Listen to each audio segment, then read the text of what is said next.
Diane, I'm listening to a podcast, Black Lodge Trivia Night.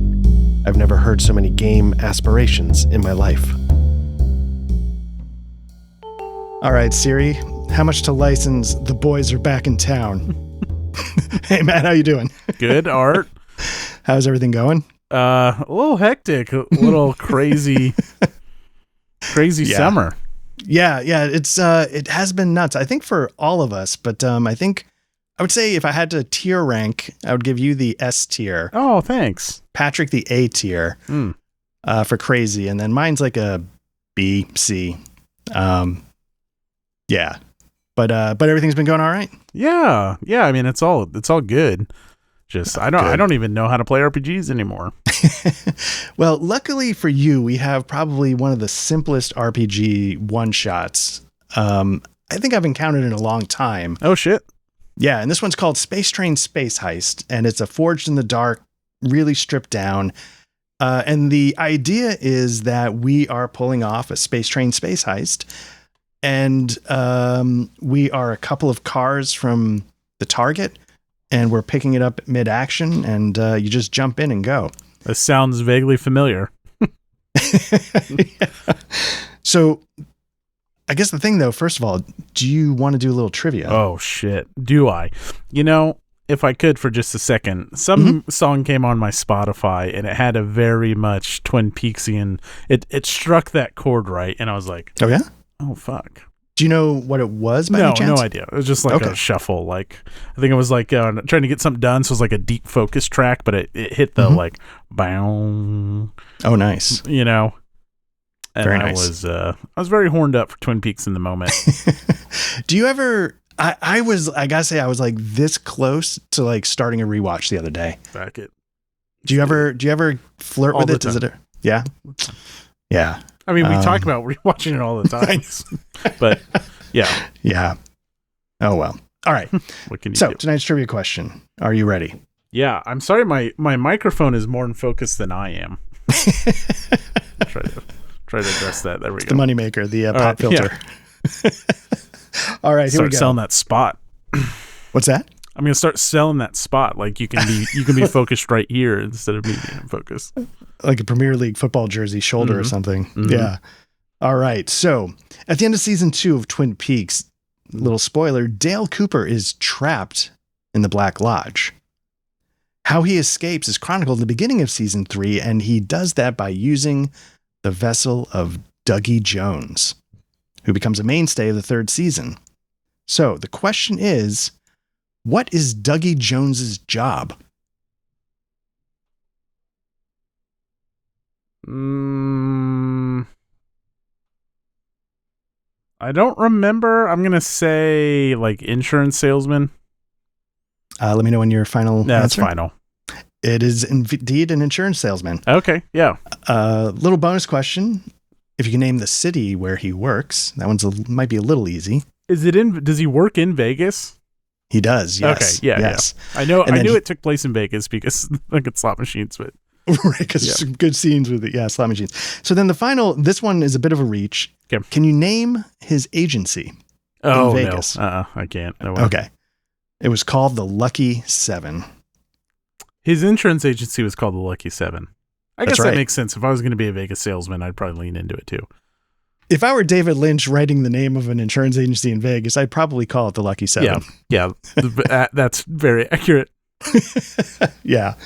All right. So there we go. So like I was saying, this is a Forged in the Dark sort of offshoot called Space Train Space Heist. And the basic idea is that Matt and I, it's meant for more players, but I think we can just, who cares with 2. Yeah. It doesn't have a traditional GM. There's one person called the facilitator, which I'll be that just to keep things a little organized. But this, technically speaking, is a GM-less game. And the basic idea, like I was saying, is that we are a crew who has infiltrated a train. And the first question I have for you, Matt, is this train on a planetary surface speeding along the ground, or is it out in space in the vacuum of space? It's on a planetary surface, but it's not on the ground. It hovers okay, like off the tracks, right? Like there's some kind of like magnets and some electromagnetic fields basically mean it's a hovering. So like these tracks run, but it allows them to build it kind of wherever they want without interfering with things. So it's like a hovering, I would assume very fast train if that doesn't. I was about to say, if it's that kind of maglev stuff, it can go really fast. So yeah, I think it is. Nice. All right. So the next thing that we have to think about is, let me just bring up the how to play. We have to go through a series of questions. Yep. And the first one is, let me bring up Space Train Space Heist, just so everybody can see the PDF. I should say this is by who did this. It was designed by Sam Dunnewold, artwork by Travis Tesmer. So there you go. Nice. And I think I picked this up on Itch, but I'll figure that part out, and I'll put it in the show notes. So here we go. We open with some scene setting text. Rocketing across the solar system at record-breaking speeds is the Titanic Express, the fastest luxury space train ever created. You set your sights on this, its maiden voyage, as the perfect time for the heist of the millennium. Gather your crew, figure out your target, and hold on to your butts as you dive face first into Space Train Space Heist. I said butts. I did say butts. To play this game, we answer the following questions. First question is, who are you? So, Matt, if you go over to the Journal tab, you will see a folder called Character Sheets. Mm-hmm. And you can see that there are 6 sort of archetypes that you are free to choose from.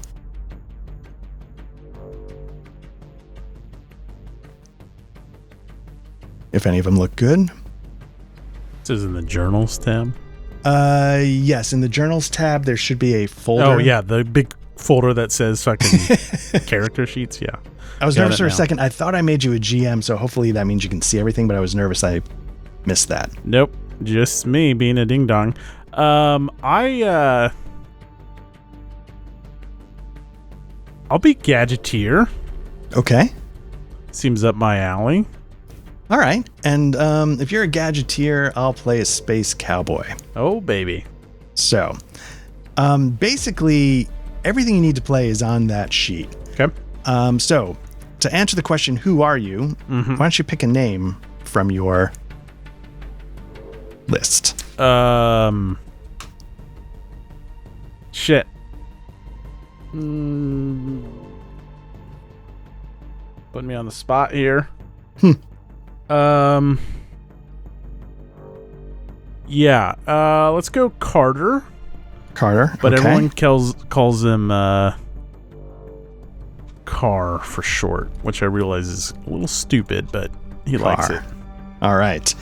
I'm going with Skunk. Nice.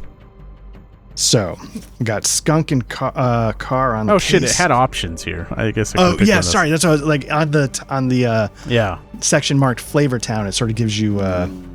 We're gonna go with Car. Nice. All right. So next is what's your name? It's Car. You can pick a look.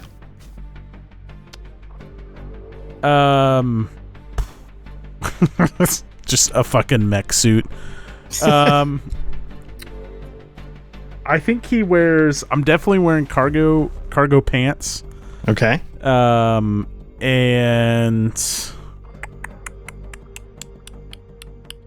I think just like a dark colored hoodie. All right. Now and he's probably got some goggles, but those goggles have been like modified and have some like chips in them and shit. All right. I'm going with a brown duster and boots. Let's see. Now, for my third choice, it's pick a hat. What does yours say on the Flavor Town? Pick a background. Okay, so you don't get to pick a hat. No, I don't get a hat. All right, I'm going black hat. Okay. A little bad boy. I guess, yeah. I mean, that's what it's indicating, right? White hat, good. Yeah. Yeah. I think I have this option here for Space MIT Valedictorian. That's the trajectory I was on. And then I got to Space MIT College and I got totally radicalized. Ooh. And now, like, started like messing with the AI bots. And so I'm a college dropout, but smart as a whistle. All right. Which is an inanimate object and isn't very smart, but it works. Nice. Okay, so I'm going to go with picking a reputation, which means I'm going to go with a Robin Hood type. Oh, okay. All right. What's next on your... Pick a friend and rival. Okay. Or pick from table 2 is an option. Or pick from table 2. So now if you go to that same journal tab, you can go to there's tables. Okay.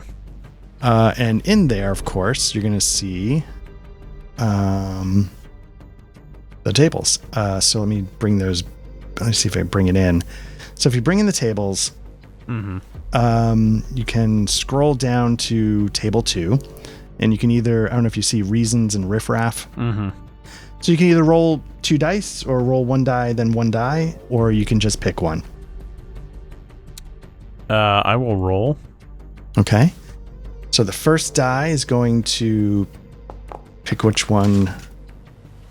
All right. So it looks like the Raven Man. All right. He's a legendary DJ and party planner. Oh shit, that was on my board anyways. I'm gonna say he's my rival. Okay, rival's Raven Man. The Raven Man.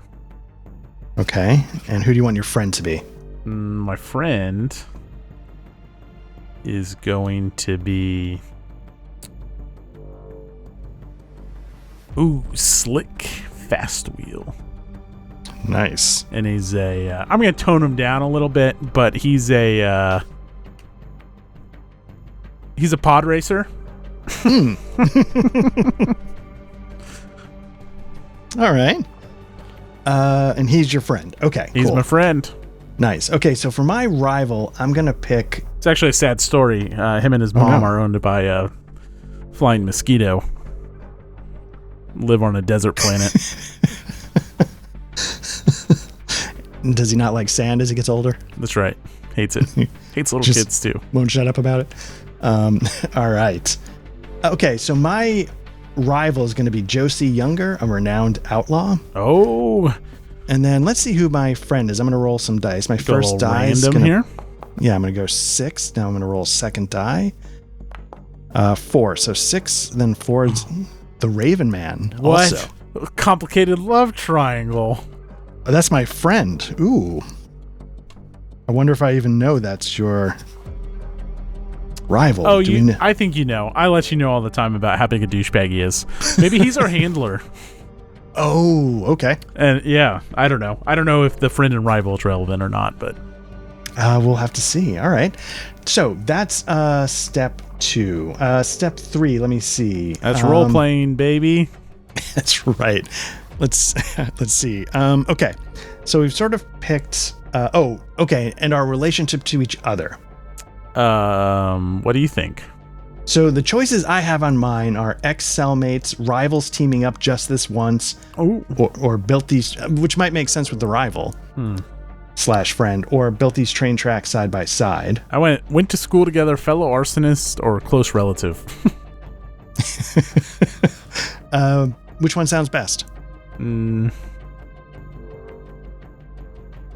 a space cowboy, so I don't think we went to school together. Right. Are we kissing cousins? Yeah. Well, I'll do close relatives. I'll pick close relatives. You pick the other one on your end. Yeah, let's say we're close relatives. I'll just go with close relatives. That's good. Okay. Yeah, I keep telling you that this fucking Raven Man is just no good. And I just won't hear it for some reason. So let's see. So the next step is a favored adjective. Instead of a favored verb, you get +1 die if the thing you're doing looks cool as heck. I guess cool as heck is my favorite. What's your favorite adjective? I get +1 die when I tinker.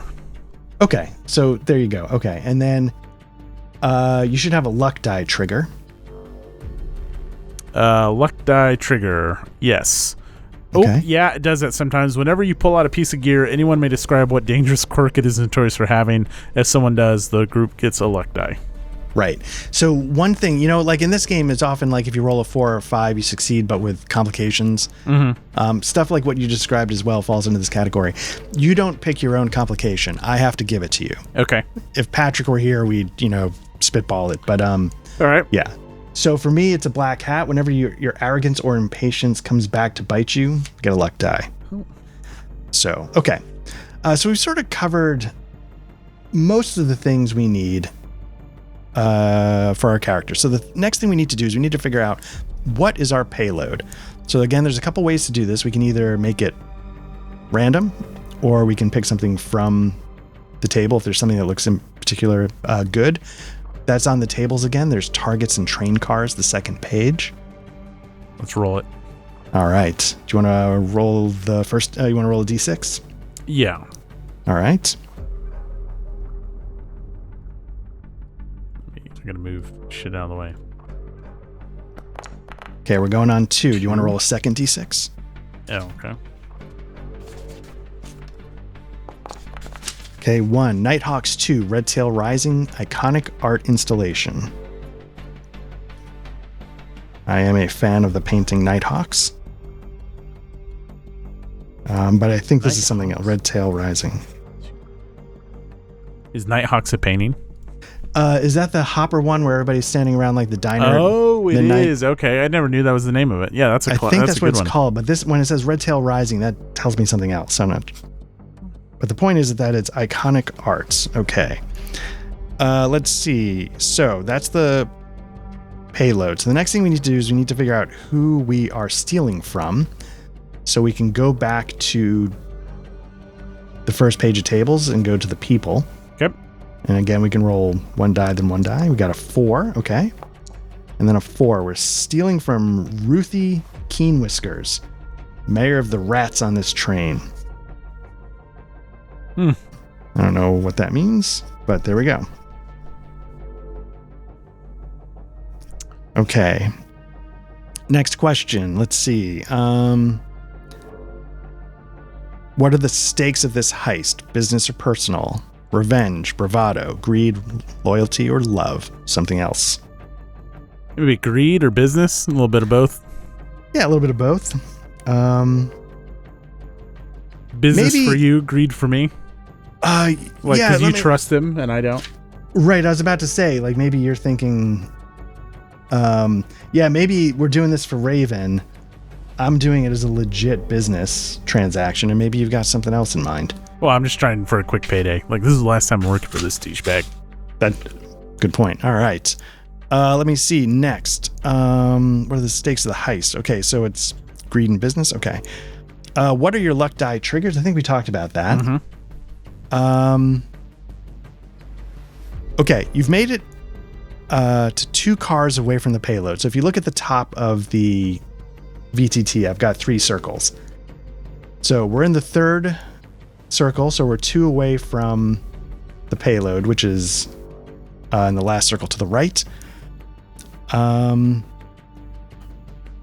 Let's see. What danger from the job so far has followed you, still nipping at your heels? Maybe this is like a long train. So like the rats on the train, maybe this is like a pseudo, whatever it is, it's like a long haul. Okay. And maybe it's like a pseudo, what was the movie? Was it Bullet Train? Or what was Icebreaker. Mm-hmm. And they're like habitats almost, not to the point of Icebreaker, but maybe like people go on these. So the rats, like, maybe we started at the front of the train where we blend in with more people, but as we work backwards, a little rougher and rougher each time. And we got into it at some of them at one of the cantina cars. Nice. Okay, yeah, so I like that. So we started in the slightly, like in the, is it Snowpiercer? That's what I said, Icebreaker. Yeah, Icebreaker, but that's what we're talking Snowpiercer, about, right? same thing. Okay, just so I know. All right, so Yeah, I like that. So we started in the high class part of it. And is it that we didn't blend in as we went further back, or? I think as we went further back, like it's more and more in control of the mayor? Of the mayor. Okay. And so we've stepped into territory we don't belong. Got it. And we're clearly outsiders. Yeah, and we weren't in the high class area either. We just like normal people will get on. Right. For whatever reason. But it's also a little bit of like a traveling permanent habitat for some of these folks. Got it. Okay, cool. Oh, and like the super wealthy at the front of the train can like slot in their like personal cars. Ooh. So like the first 10 cars are all like private security, private drones, like lockdown. Like you can't even get within 2 cars of the front 10 cars and shit like that. Very nice. All right. Okay, so maybe we're getting harassed by the rats because we clearly don't belong as we make our way back closer. They're like maybe getting more alarmed as we proceed back toward the mayor's stash. Yeah, we're getting the whole wrong neighborhood. Yeah. All right. Okay, so what are the contents of the train car we've just arrived at? Maybe we just now stepped into the cantina car. Okay. Okay, so let's see. We can use table 3, but we might have it if cantina cars. Yeah, so let's say it's a cantina car. And is it one of those things like we walk in the door and everybody just kind of turns and looks at us like, oh, you exactly, record scratch. Yeah. All right. So, okay, so it's a cantina car. Okay. So now we each add an extra detail about this car, cantina car. Yeah, are you good with that? Are you good with like basically stepping into a bar essentially? Yeah. And is the extra details like the music just cut off and everybody's looking at us? Is that? We each had one? Yeah. You had yours. Huh? Okay. There we go. Okay, we're 2 cars away from the payload. What danger from the job? Okay, we did that. Okay. We did that. What NPC is inconveniently here in this car? Why and how are they preventing you from leaving? Pick a friend or rival, or choose a random one from table 2. Who is your rival? My rival Jesse? Was Josie Younger, who's an outlaw. Oh, maybe she's with the rats. Oh, yeah, maybe she's been hired. Maybe they have word that there's something might be happening on the train, and they hired her as like a hired gun. Sure, I'm down with it. All right. So Josie's sitting there, and she probably didn't know who was coming, but maybe as soon as I walk in, she's just like, "Oh, you got to be kidding me!" And she turns to us, and what do you think she does?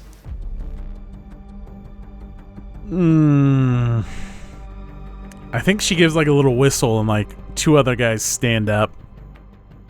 They're like young. They're like young. They're like 17 maybe, and they're just like, they're train rats, right? Like they're a little pale. They've lived like at the back of the train. Basically, they hardly get off even when it makes one of its long stops. They've been on for like 3 months. All right. So in my head, she sort of stands up and she's sort of flanked by this crew. Yeah, she gives like a little sharp whistle. It's like her little like her little shtick. Yeah, and kind of like Yondu from Guardians of the Galaxy, except she doesn't have a cool fucking whistle bullet thing. I was gonna say he's the arrow guy, right? The blue arrow guy. Nice. So she gives the whistle. They stand up, and they're just clearly making a wall in front of the door in front of us, and I'm looking at her like, look, Josie, seriously, every time I'm trying to do something, you keep getting in my way, and I don't want to have to go through you this time. And she's like, oh, honey, you've never gone through me once yet, so it's not going to start now. And as, so I'm starting to like, sort of push my duster aside. And of course my hand's right there next to my revolver. And I'm like, Josie, come on. Like, they can't be paying you enough, for whatever it is they're expecting you to do. And what are you doing while I'm sort of having this standoff? Well, I'm raising my eyebrow at the sexual tension between you and Josie as she talks about you going through her. It's palpable in one direction. I'm watching it's like an old timey, but it's still like futuristic. It's like a music AI drone, and it's playing like Old West music, but it's like sci-fi Old West music, right? And I take an eye. I look at that, and then I guess I'm scoping out the rest of the car, and I'm just trying. Like I try to like slip in behind you a little bit. Okay. Yeah. All right. So there's a couple things about my character. Let me pop this in real quick so everybody can see. A couple things. One, my main thing is I have a mysterious past, and whenever you lock eyes with an NPC and say their name, dramatically reveal how you know them from your mysterious past. So this is just something I can make up on the fly. Nice. And just say like Roger Taker, like I could do something like that. But my other thing, my bonus thing is that I'm a quick draw. I always go first in a fight, or if someone threatens a fight, or even if so much think about a fight. So what I'm going to do is I'm going to quick draw. Oh, shit.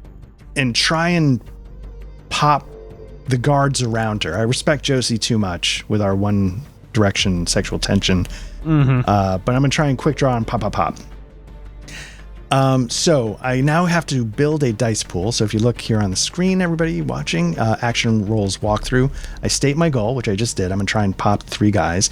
Build your dice pool. I feel like there's some cinematic detail there. Like I'm trying to, so I'm going to give myself a die for that. Okay, I'll allow it. Yeah, my favorite adjective is this cool as heck?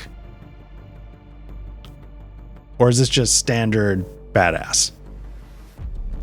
I think it's cool as heck because like it's this we walk in and you start your little back and forth, and I'm hauling this like big ass gadget bag, right? And I slump that down, and you both kind of look at me like I'm interrupting something here, and then you guys are locking eyes, and then the back and forth starts again. All right. And everyone else in the room is just like watching you two, like, and so both of you have fanned are you wearing a fucking duster? Oh yeah. Yeah. So you 1000%. fan your coat out of the way. She fans her coat out of the way. Nice. All right. So so far I've got 2 dice. So we've got +1 for cinematic detail, 1 for favorite verb. Now here's something we can do. We can do something called a fool's bargain. And what I do is I turn to you, Matt, and I say, a fool's bargain is a guaranteed consequence that'll come true regardless of how well you roll. But you have to tell me what it is, and it has to be bad. Before you take the bargain? Yes. Yeah. So I have to agree to it before I roll the dice. Someone you don't intend gets shot. Okay. So I won't say who until you roll. Nice. If that's okay. But yeah, one of you're going to, no matter how many targets you hit, you're also going to hit an unintended living target. Okay. So now the thing I'm trying to figure out is how many dice I start with. Do I get like a basic 2 dice, or do I do? No, I think that sets it. I think it's just because it says you're going to roll some dice. How many read on? Yeah, you're right. Okay. So I'm up to 3, and then now if you look at the bottom of the VTT, you'll see a couple of red dice down there. We start with 2 luck dice. Now, if you remember from your character sheet, we can get luck dice back. If you, for me, it's if my arrogance or impatience comes back to bite me, then we get a luck die. So I think I'm going to take a luck die. Okay. So that's 1. And then 2, 3, 4. All right. Okay, so 4 dice. So I'm going to open this up. I'm going to make this 4 dice. And let's see how we do. 6 and a 5. So I got a 6, which means I get the full effect. So I succeed. It's not a critical success, which is what happens when you get a pair of 6s. But I do manage to pop. 3 people go down. Bless you. And bless you. And yeah, so I dropped 3 people. And I guess I do hit somebody, though, because that's the fool's bargain. It happens regardless. So who do you want to have get hit? Yeah, well, so you draw, right? Like you and Josie, you think you see her flinch. You pull and you fan beautifully, just pow, pow, pow, and you're going down the line. But maybe you're like a creature of habit, and since she was flanked on each side, pop, pop, pop. You go 1, 2, 3, and you don't even think about it because you're a fucking machine, and you drop Josie square in the gut. Ooh. All right. So let me ask you a question. Did my arrogance or impatience come back to bite me? No. Or is it actually kind of helping us out, even though... Well, I don't think it came back to bite you. Okay. At least not the crew. Like maybe you had some... Maybe she's your rival, but she wasn't your enemy. And I wasn't looking to gut shot her. Right. So I picture, like, I do that and, like, sort of chaos breaks out. What are you up to while all this is happening? Are there other rats in the room? I pictured it was a decently full cantina. What do you picture? Okay. Yeah, no, I'm fine with that. Okay. That's a good question. Let's see. I am...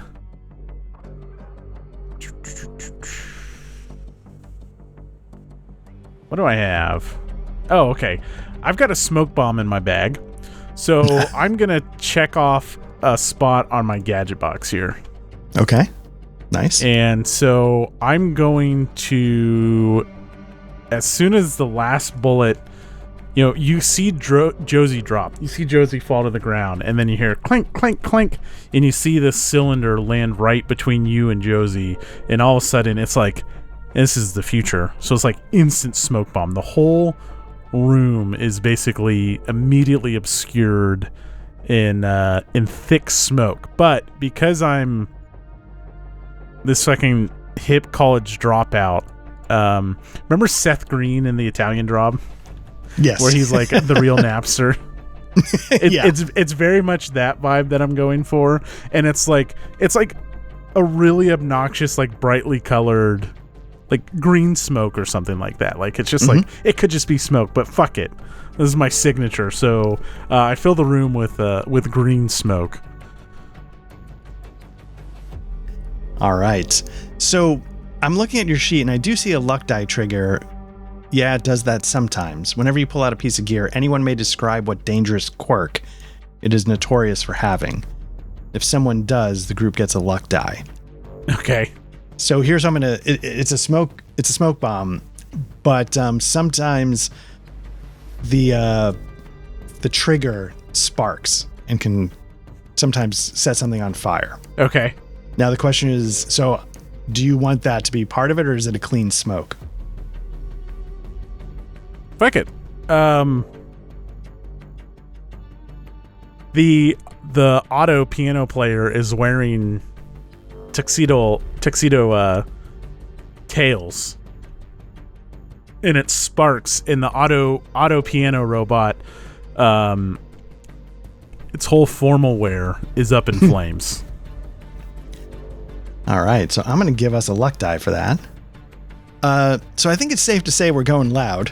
Yeah, so all of a sudden, like, now the room, like, he's got some parts, and he holds, even though he's a robot, he always holds a glass of whiskey for the aesthetics, and, like, that spills, and, like, so now the room is filled with, like, this green smoke that is, like, it just obscures, like, I've made it so it's just, like, it obscures your vision, but you can still breathe fine. Now there's, like, acrid black smoke starting to fill this train.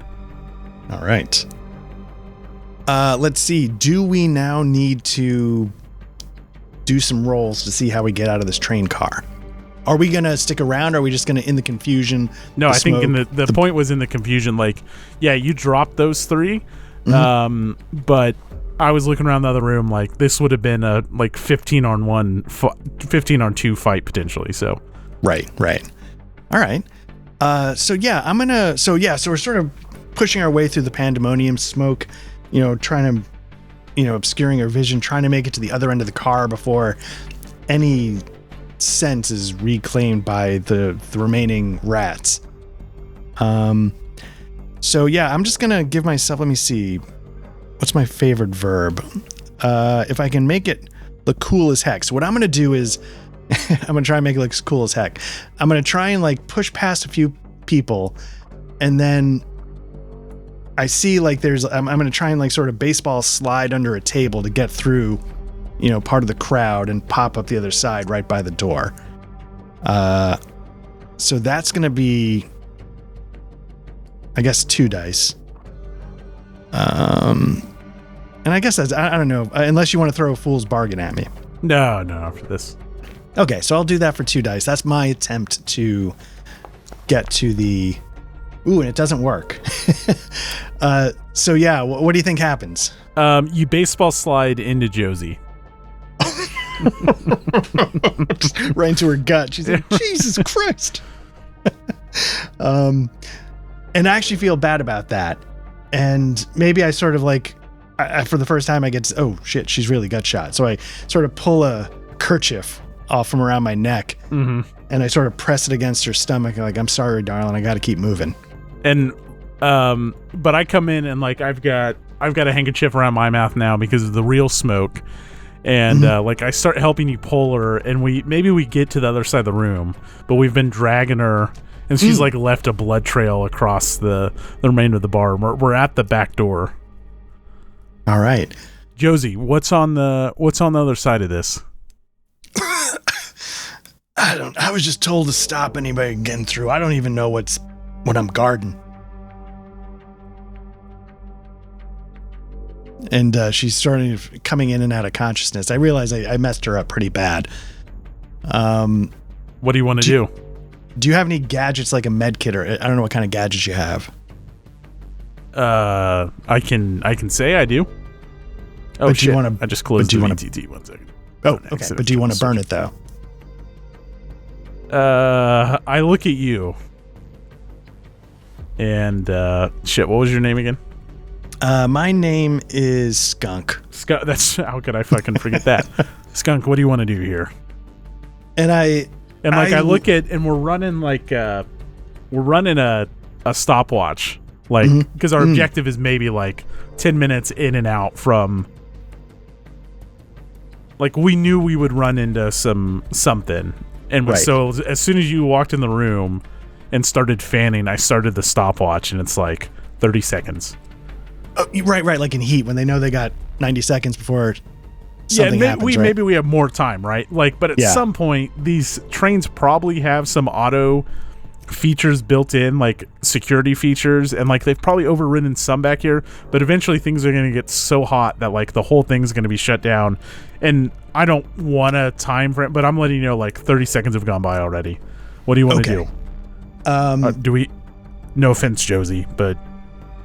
Yeah, so you look at me, and I, without even saying so much, obviously we're close relatives, You're wearing a black hat. I'm wearing a black hat, but the history with me and Josie.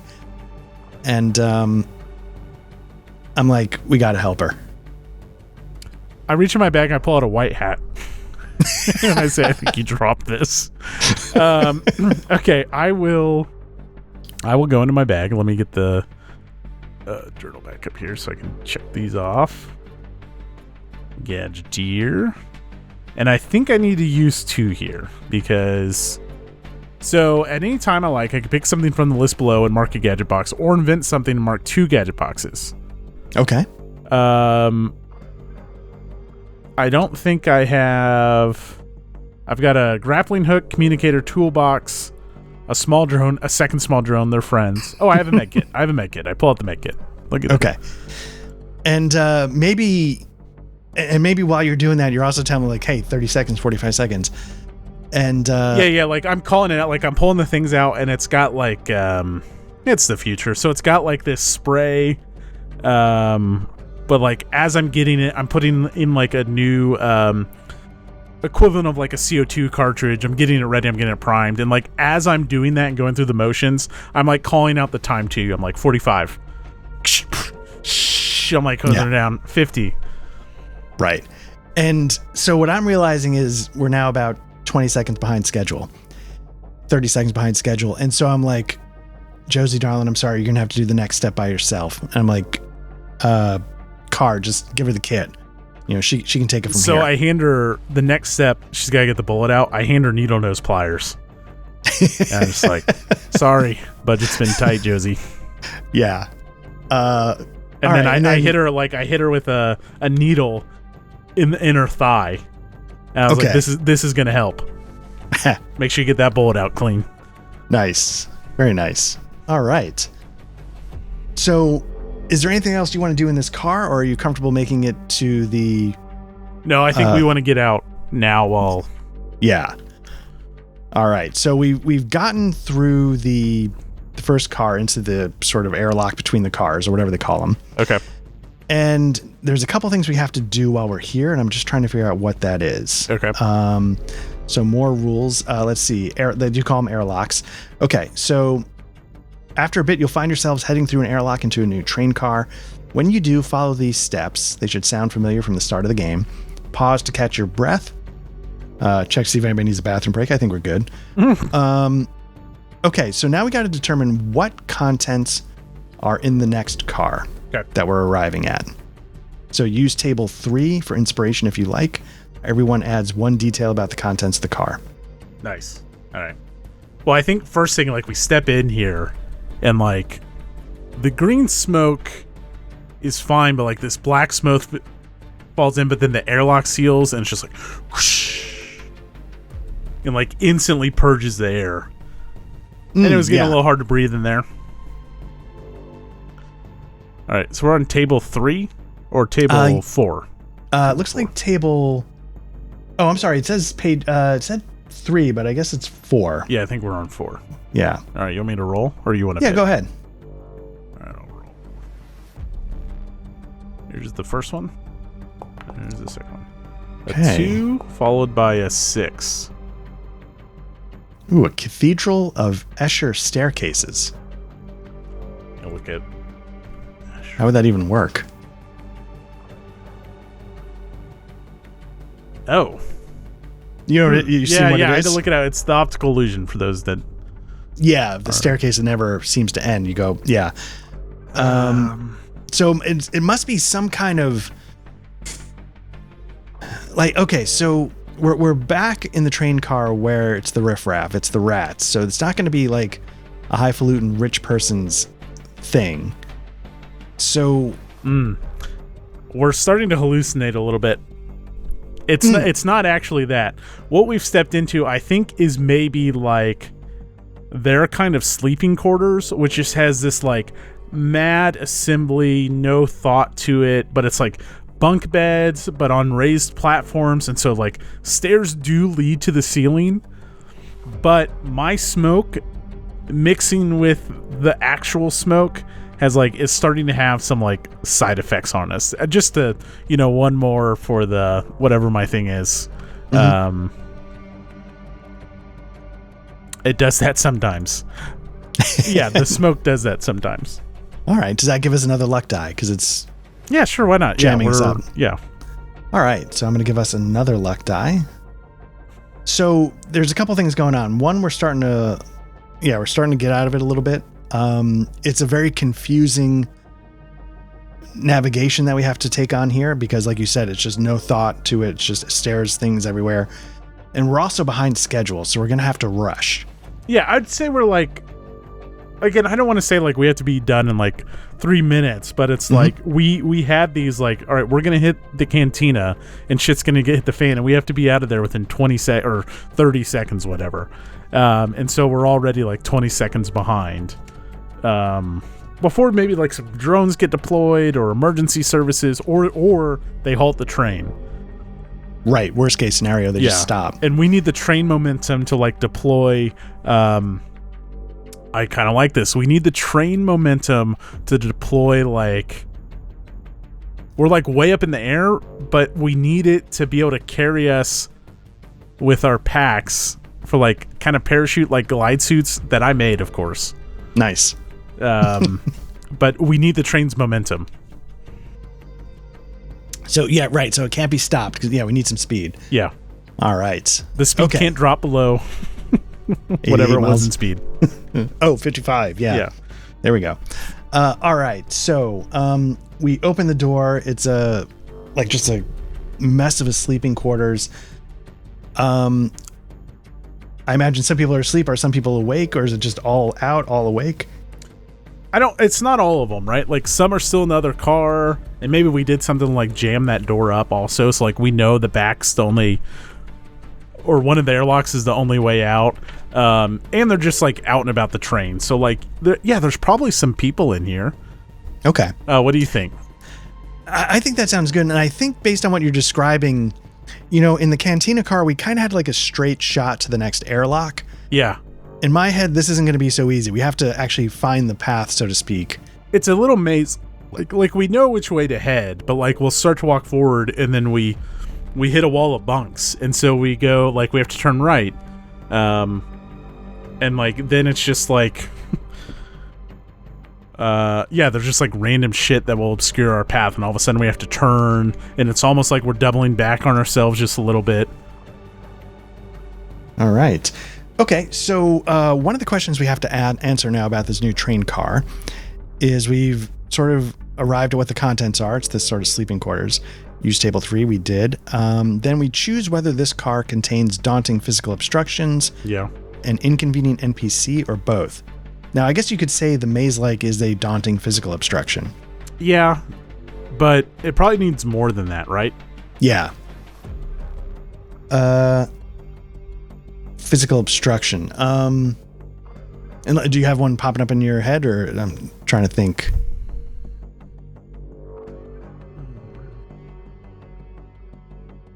Physical. Like there's 2 auto sentries at the end of the. Oh, well, that's true because it is leading to her car. Okay, so there's 2 auto sentries at the far end. That's the physical obstruction. Now, do we want to try and think of some kind of inconvenient NPC? Could it be like, is there sort of like a contingent of rat guards? Is there for some reason like official? You ever played Metal Gear Solid? The old like NES one, or one of the PlayStation? The PS1. Not that one. No. Oh, okay. There's this awesome. I think he's Vulcan. Vulcan Raven. And he's like this big beefy dude, and he basically hangs out on top of this tank. And so I think it's this dude who's like, this sentry is his. We'll make it 1 is like his baby. Okay. So like he's a gearhead, but he's jacked. Nice. And he's got these raven tattoos down his head. Like he's bald, but he's got these like raven feathers, almost like a headdress, almost to make it look like a little like mohawky. But it's all tattooed on. And he's got a wrench, a big ass wrench, and he's leaning up against. I'm picturing like Fallout New Vegas, one of those robots. Am I noticing the sexual tension? No, just kidding.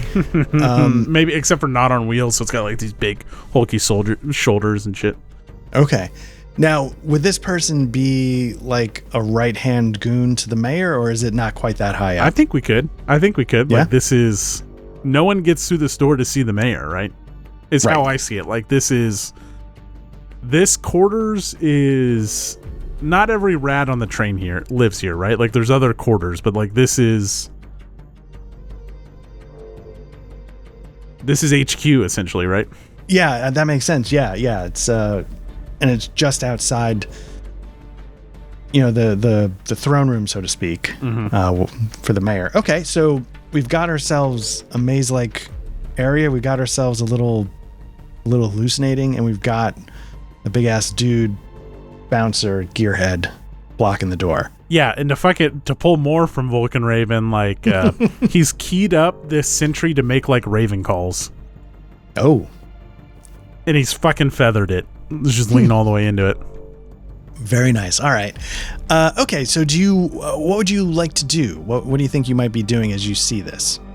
Oh, I'm definitely getting my bag. And cool. I'm going for the EMP. All right. But I'm also grabbing the drones. Got it. So I'm going to check off 2 boxes. Okay. The drones and the EMP. And I'll ask Skunk what's the play here?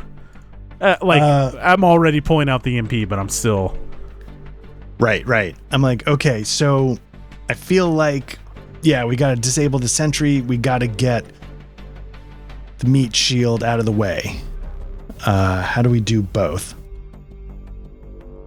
I'm like, can you know, it's like, look, you got the tech. Maybe you go after the EMP. And all I've got is a blaster. Maybe I can try and take care of the meat shield. Okay. I've got it. And that's when I pull out the drones. And so they're going to be like, I'm going to pull an art special here from Cyberpunk when you threw body parts to distract the turrets. And so the drones are going to run decoy. Okay. And I'm just going to ignore, like, I don't know if this guy has a gun. Like, he depends on this machine. So, like, he's holding a big-ass wrench. Which, if that catches me, that I'm hoping you catch him before the wrench catches me. So, the drones are going to go in first. And they're like, I'm going to turn on, like, a screaming banshee mode. And so, they let out this, like, super high-pitched squeal. And then I'm going to kind of like just say that we've made it through the maze. I don't know if we need to roll for that. No, let's say, yeah, we pick our way through, but are we sort of bum rushing through the maze to make these things happen all at once? I think we've made it to like the edge. Like we're to a point where we have a little bit of cover. Okay. And then the two drones, like they're drones, but they turn and look at each other. And, like, there's a moment of sadness as they know, like, they're going on a suicide mission here.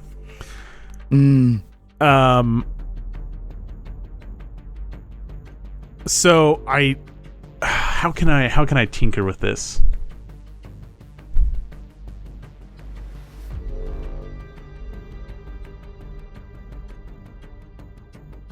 I'm strapping the EMP to both. Like, I make some adjustments and I take out some of the mechanical pieces, and like now you're telling me the time, right? So I'm fidgeting around with this and I'm taking the EMP apart and I'm duct taping, and now they're both like strapped with an EMP. And they turn and they look at each other, and there's this moment of like, see you on the other side. So I'm going to take favored verb for tinkering. Yep. Okay. I'd like for you to offer me a fool's bargain. Definitely. So you get, I think there's some cinematic detail, right? Because of how we're sort of trying to coordinate. So give me that. The fool's bargain is the EMP is going to disable the door from opening. Oh shit. Okay. Oh. And you want to take a luck die? I will take a luck dice. So I'll have 3. I'll maybe have 4 here.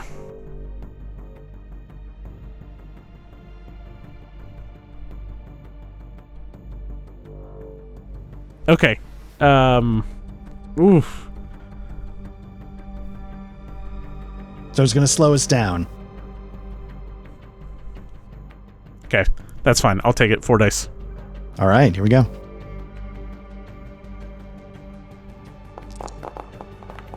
Ooh, you just get it. Okay. So now I think I have to tell you how it doesn't quite work. Okay. Okay. So so it succeeds at a cost. Yeah, so succeeds means, okay, so the EMP is going to go off. It's going to disable the sentries. The door is going to be disabled because that was the fool's bargain. Yeah, and what's the worst that could happen here? The worst that could happen is I don't get to where I need to be to stop the wrench from coming. Oh shit! So I like maybe there was a flash or something or I got tripped or something happened. So like I got distracted by something. Like maybe it sparked more than I was expecting, or I had to bum rush. I had to bum rush the sentry. Like the EMP was going to be enough to like stun it, but then like I had to get to like the, I don't know, whatever, the emergency over something. I had to get to the door panel knowing that the EMP would fry it. That's what it is. The EMP was going to fry everything, and I'd have to get to the door panel before the EMP went off. But as I go, I get fucking rocked in the gut by the wrench. Right. And while you're getting rocked in the gut, I finally come around to trying to get my shot off. So I don't know if I can get a cinematic detail because I'm kind of, like taken aback. Okay. My favorite verb is cool as heck. I don't know if I can get that. I am going to take a luck die. And is there a fool's bargain that you want to throw in there? There's a fool's bargain for sure. And I think it's the same thing. This happens no matter what, right? Yep.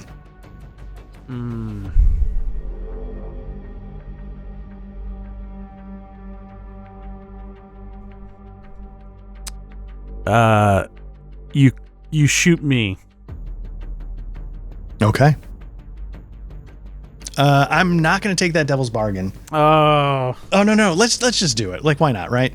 So was that right? 2 It doesn't dice? have to be a lethal blow. Come on, easy. Yeah. Not that good of a or shot. you're like, yeah, I'll take it. I'll take it right away, all day. 4. Okay. So result mixed, limited, partial effects. So you get hit. Maybe it's not too bad because I didn't blow it. But it doesn't put the guy down. Like, so he's wounded, but he's maybe staggered, but not like Josie where it was a gut shot and she's dropped. So he's sort of big enough to absorb it. And yeah. The other consequences here. So you shoot me in my thigh. So it could be very serious, but maybe not. And you have to reload, which is going to cause a delay. Nice. All right.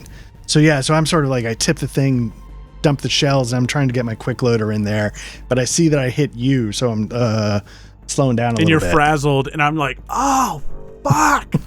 And then like you see me, and our stopwatch is a like a fucking old manual gear watch, which no one wears anymore, right? Nice. And I'm just like, fucking 2 minutes. All right, so I'll give you a chance. Is there something you want to do now that I've sort of whiffed? Fuck it. I'm going to say I brought my bag with me for fun.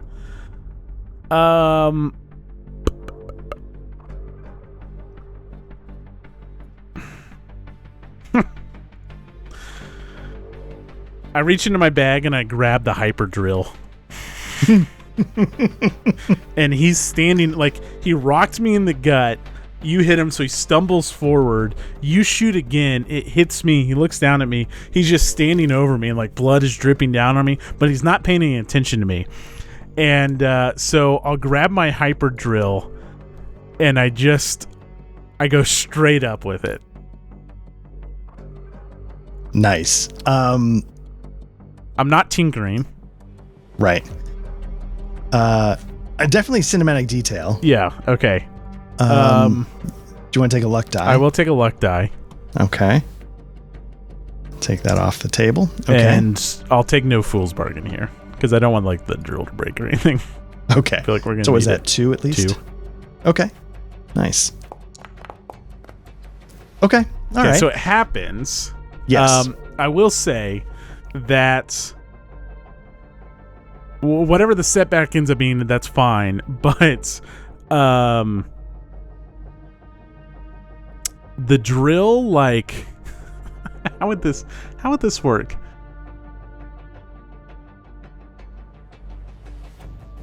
Okay. This is like some future tech shit. It's a hyper drill, and so it's like a self-feeding automatic screwdriver. But like it just keeps going until it makes contact. So this guy gets driven up to the ceiling, if you're okay with this on a 4, and then just like starts like, that's how powerful this fucking hyper drill is. But whatever other consequence, if you're okay with knocking him out, I don't know if there's like a clock to determine what we have to do to knock him out or not. But yeah, so let's no, there's no clocks in this.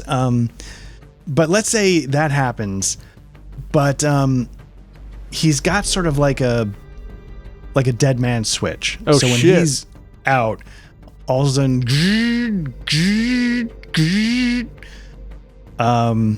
and so he's down. We're past him. The sentries are out. The door's messed up though. Mm-hmm. So I'm like, car, come on, car. What's the dead man switch for?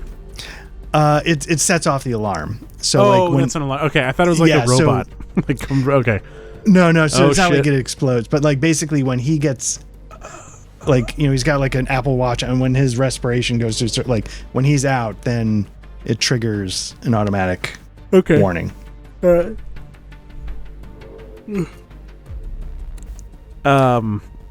What the fuck do you want me to do, skunk? And I'm like, fuck it.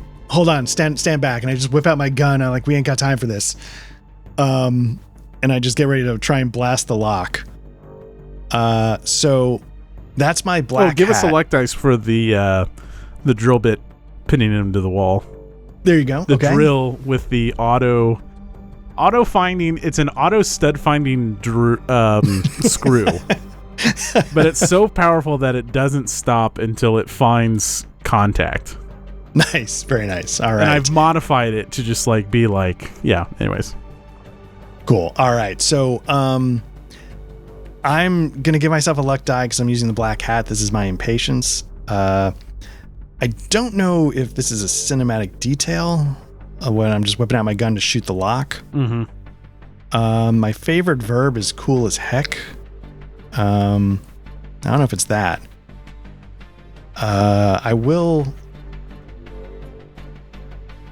We'll take a luck die. Is there a fool's bargain you want to throw at me, or do I? You know what? I'll just go with the 1. All right. Oh shit! Why did it give me 2?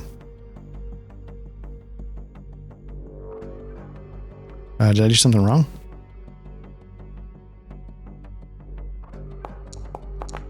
There you go. Okay. Nice. Okay, so, you know, I blast the lock. You know, sparks fly. The door does at least start to open. What do you think the partial failure is?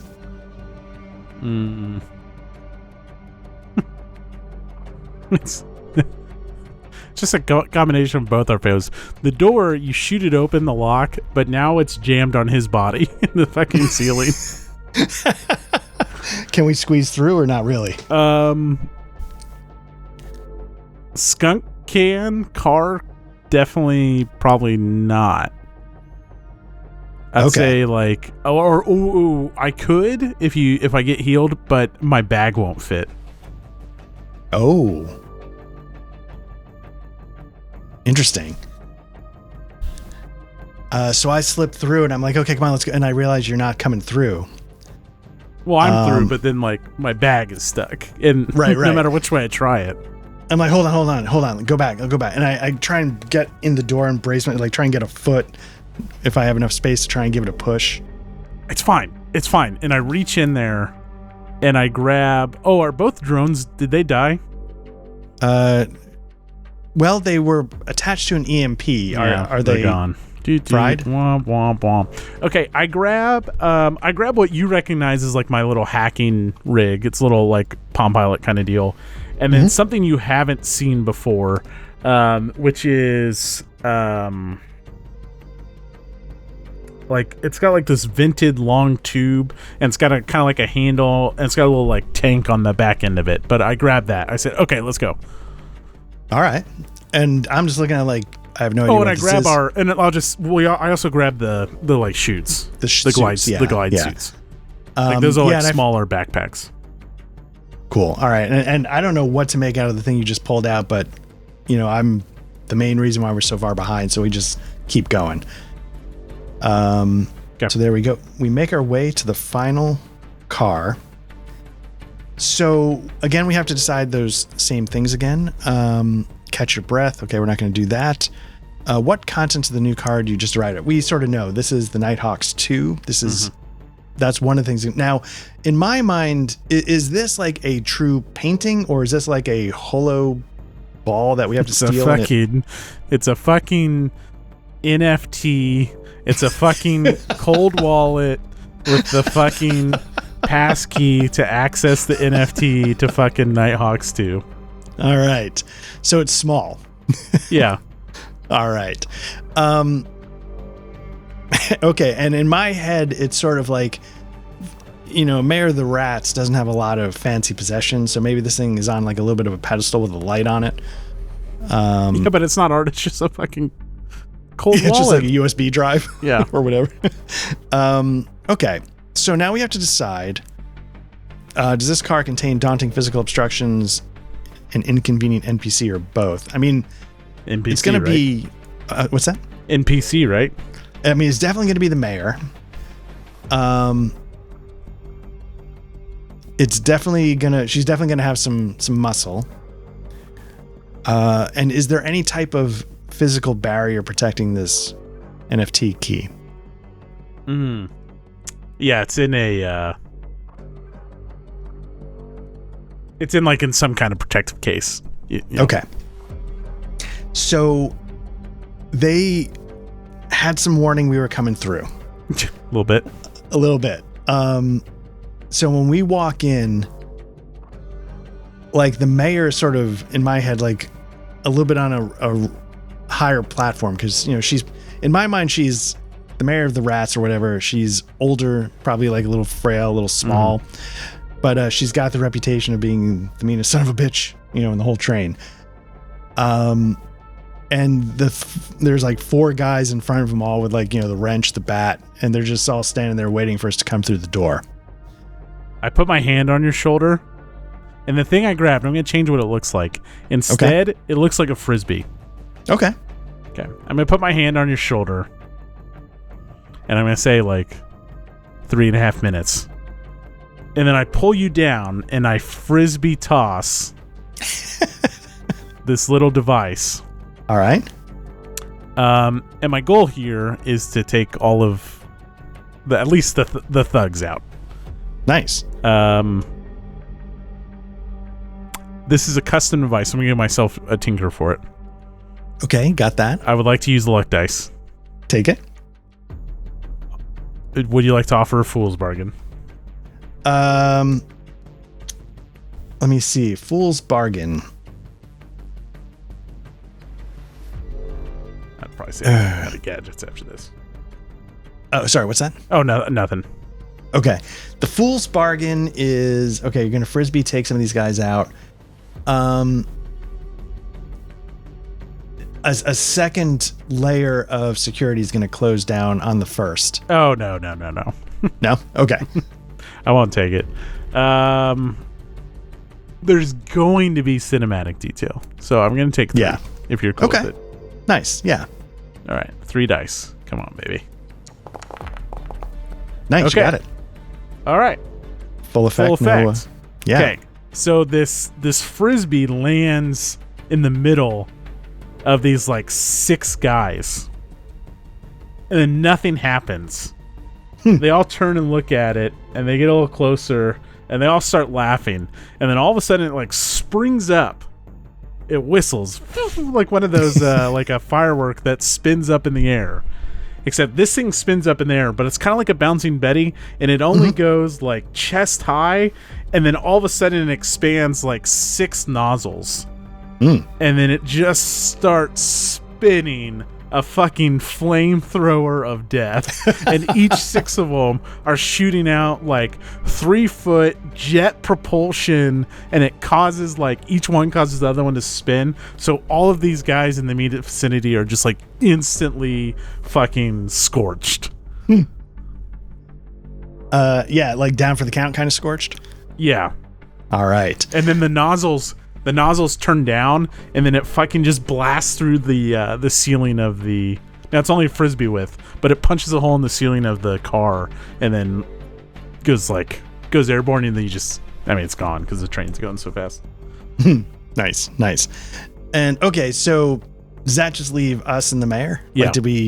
All right. So in my head, she's like, whoa, and she starts backing up. And she, like the smile that was on her face, like "Take 'em, boys," is immediately gone. She's like, okay, all right. We can talk. We can negotiate. I don't know what you're here for. And what do you say? So you know exactly what we're here for. You don't have anything else. And she's like, oh no. That's the thing I've been chasing my whole life. I'm not just gonna hand it over to you. You know what? What's her name again? Her name is the mayor. Oh, I know that, but let's see if I wrote down anything else. All right. Mayor. It was Ruthie. You know what, Ruthie? Yeah. And I pull up my. She doesn't know it's a hacking device, but I pull out and I flip the screen over, and it's a picture of Nighthawks 2. I was like, "You're so fucking stupid that you realize you could have had this long time ago." And like, it's my lock screen on my my tablet. So you're sort of showing her like somebody uploaded a copy of it, so to speak. Yeah, exactly. Yeah. And she's like, "Son of a bitch!" And she's like, "A goddamn piece of shit!" And she's going, and she's like, it looks like she might be about to grab it and just like, in anger, break it. So, yeah. So she's starting to reach for it, and she like, she even unlocks the laser mesh because she's going to grab it. So what do you think we should do to stop her from? I'm leaving that up to you. All right. So I am going to.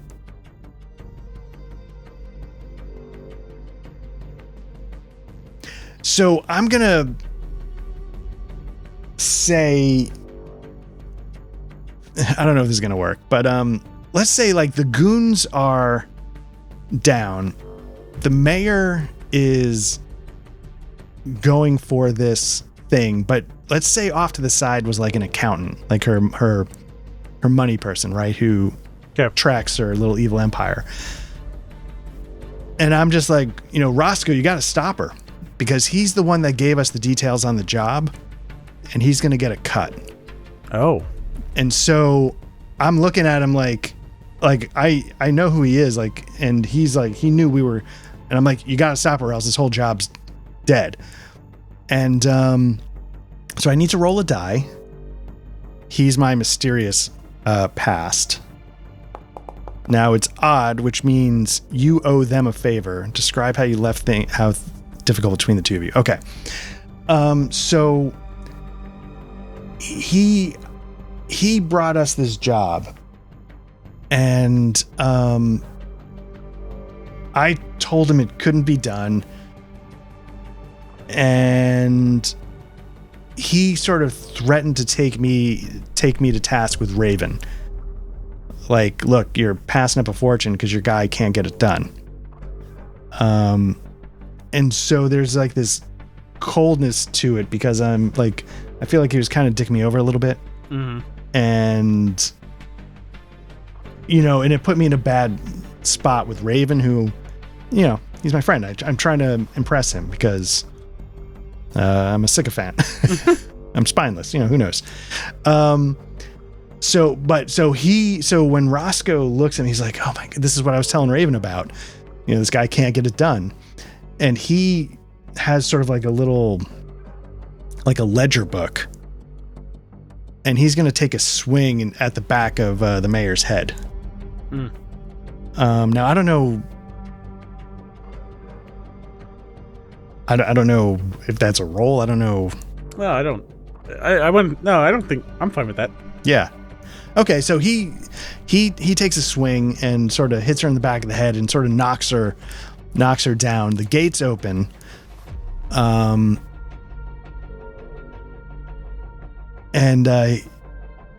Roscoe's like, you got to take me with you. She's going to kill me.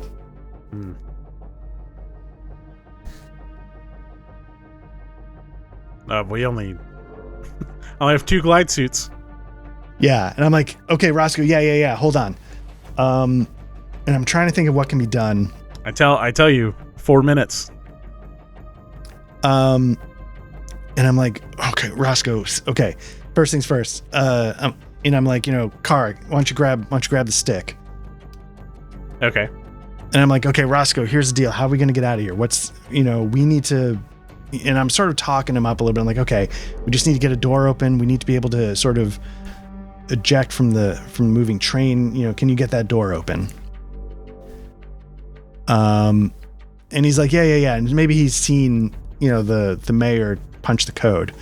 And he's like, yeah, but when she wakes up, she's going to kill me. And I'm like, I got this. And so the door opens, and what I do is I grab her by the collar. She's sort of still out of it, but starting to come to. And I'm like, she can't hurt you if she's not here. And I throw her off the train. Oh shit. And she just goes like, ah, and I would just poof at the desert floor. And he's looking at me like, the hell you doing, man? You just killed the mayor. I'm like, hey, it's a robbery gone wrong, right? These things happen all the time. The breeze blows your white hat off, and your black hair is revealed. And so he's sort of looking at us slack-jawed. And is there anything left for us to do, or can we eject from the train? I pull Rocco back, and I was like, she can't hurt you anymore. And then I throw him back against like her chair, and then I push you. I throw him, and then I give you a shove and slap the button on the back of your suit, knowing like we can't take this guy. Yeah. And then I jump out after you. Nice. All right, so we've made our escape, and I'm just going to throw this out here. We get back to Raven, and we're delivering the goods. Mm-hmm. I'm a little bitch. You can't stand him. How do you think this meeting goes? Oh, good. We get it over. We get paid, but I've strapped a small EMP to the to whatever the device is that's storing the NFT for this painting. So the first time he tries to transfer it, it's going to fry it. Nice. And a sign will pop up that says the real Napster was here. And, as part of that meeting, like, I know you've told me, like, I'm done with this guy. Mm-hmm. And so part of the meeting is like, look, Raven, you've always been good to me, but I got to stick with kin. And this is going to be my last job too. And I sort of turn and, give him a little, thanks for everything. As I'm walking away, he's like, oh, you don't get to leave. Nobody gets to leave, Raven's organization. And he's just like, watch your fucking back. And the door closes and we're let go. And then how long before he tries to take a look at the paint at the artwork? Well, it's not until he transfers it, but he says, watch your fucking back. And we say, we will. And we walk out of the doors and it pans out. And from the top corners of the buildings, the 2 drones come back. And then they're reunited. Oh man. And at some point there's going to be a price in our head for screwing him out of his art, I guess. Yeah. He's not going to sell it. He's got to find a buyer first. Right. But we'll already be back on that train. Right. So is that the thing where like he's doing the sale and the whole thing goes under? Mm-hmm. Like, very nice. All right. So he's got extra reason to go. All right. So there we go. I think that is Space Train Space Heist. Yeah, that's fine. Yeah. I liked our story. I had a blast telling our story. Yes. And I liked the framing it gave us. I thought the playbooks were cool and like the suggestions. Yeah. I need more structure in going for it. Like, again, I like the whole concept. I like the things that were presented. But when it got down in time to play, like, it was a great storytelling exercise, Yes. But it's no different than like Midnight Melodies or not that Eerie English Eerie. Eerie, like that's not play so much either, as much as it's just managing an asset to tell a story. Right. But yeah, I had a lot of fun with it, but yeah, I don't know if, I think this is perfect for what it is. The idea of like, hey, we got a night, Patrick's out, and because again, there's nothing stopping us really from telling the story. It's going to throw some obstacles in front of us, but at the end of the day, like, I feel like if you don't succeed at your mission, like if you're like, well, I guess we got killed in the second car, I feel like that's not how it's meant to be played. I think you're meant to succeed, and you're just meant to make up cool stuff, and you pass the stick. And that's exactly right, and that's fun. I had a blast with that. The downside is like I can really buy into English Eerie as we're playing it. In this, it's harder to like buy into and care about as much for some reason. I don't know why, and that's strictly a me thing. But like, and part of it because it was like so cheeseball, like calling her Carrie Whiskers or whatever, like with CBR plus P&K, Cyberpunk, or English Eerie, or Midnight Melodies. It's got such a cool tone to it. And that tone is like, this game is going to be awesome, but we're also going to respect that, like, you're quote-unquote mature gamers, and we don't need to, like, put in, like, cheeseball Western names. And so the first time we rolled on that table and we got a cheeseball Western name, it, like, immediately took me out of, like, oh, this is going to be kind of silly. Like Jerry Jackals of Jerry Jackal's Junkyard Jamboree. That's fun when we do it, but I don't want the game, like, that's something Patrick would come up with, and that's Patrick's deal. And I love when Patrick does that. I don't want I don't know, maybe I just had the different mindset for it, but yes. Yeah, it's not like Cyberpunk CBRPNK can have some grit to it. Yes, this lacked we made it gritty, but like I expected grit. And part of that's just me not reading the rules before we sat down to play this, which that speaks like I didn't do shit for this, and so we were able to play it just fine.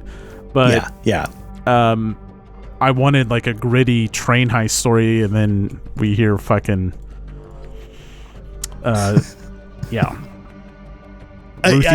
Whiskers. Yeah, Keen Whiskers. Yeah.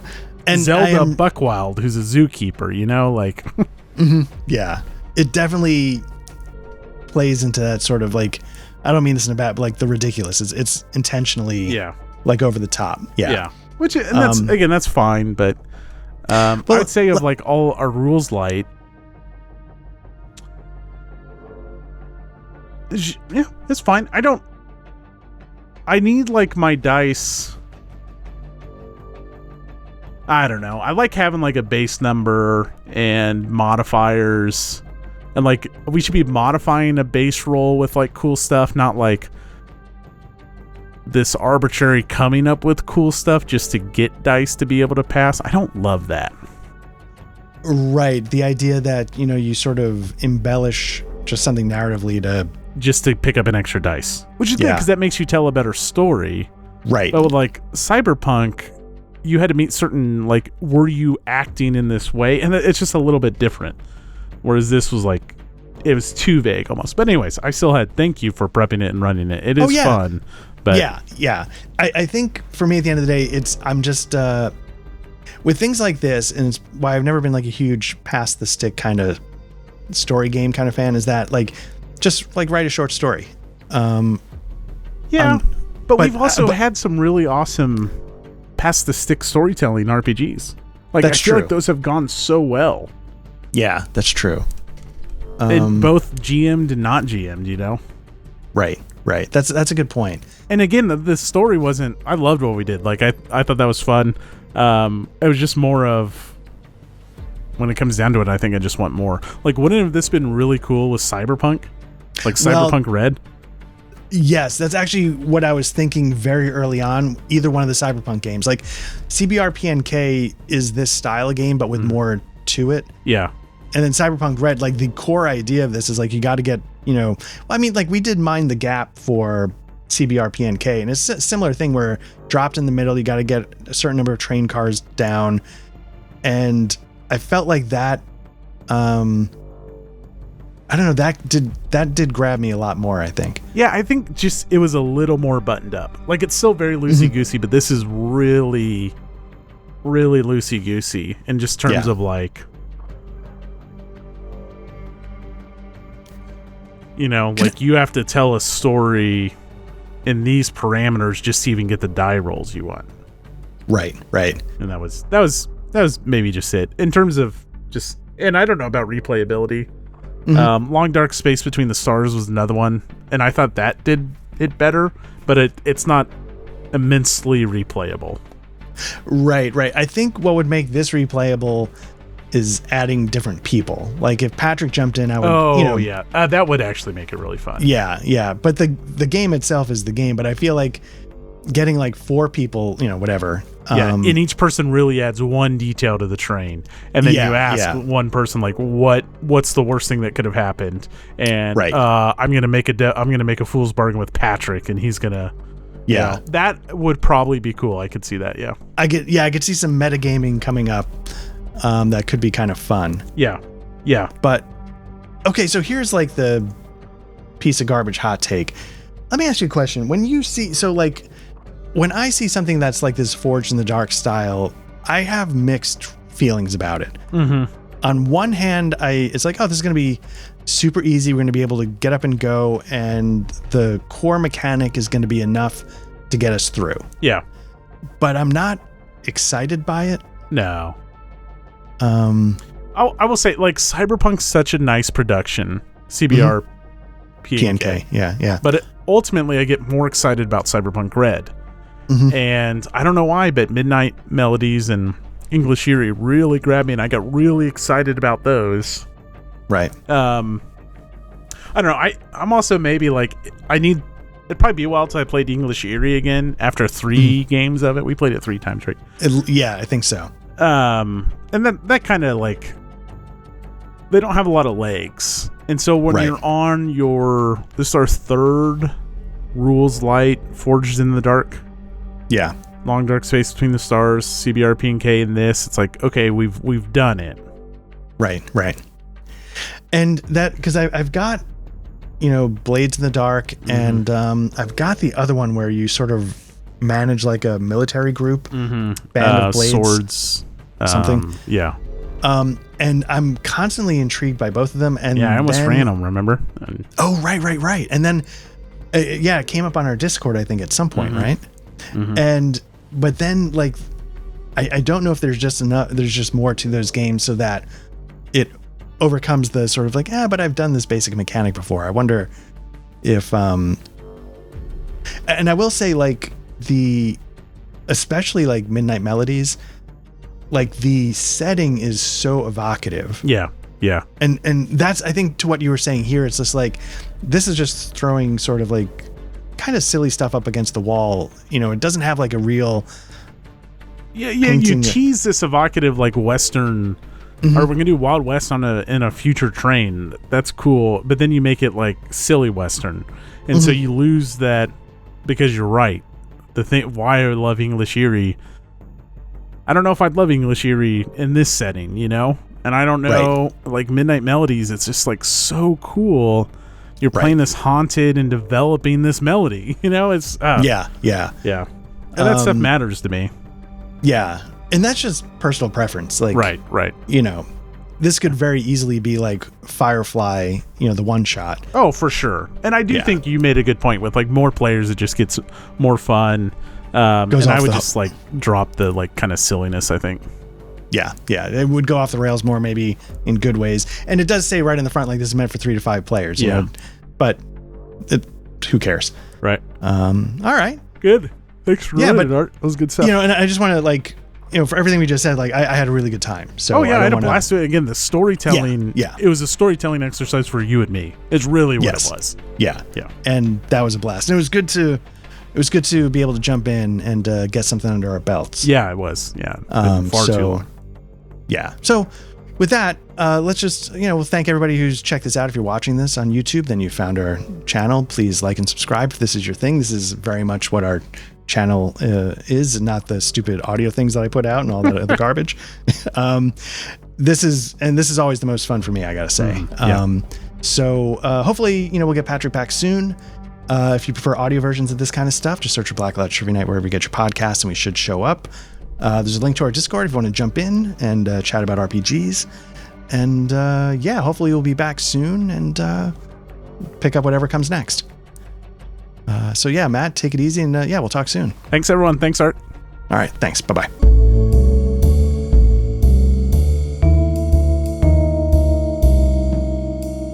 The in-session music was provided by Tabletop RPG Music and composed by Ian Fisher. You can find the Patreon at www.patreon.com/tabletop RPG music. That's all one word.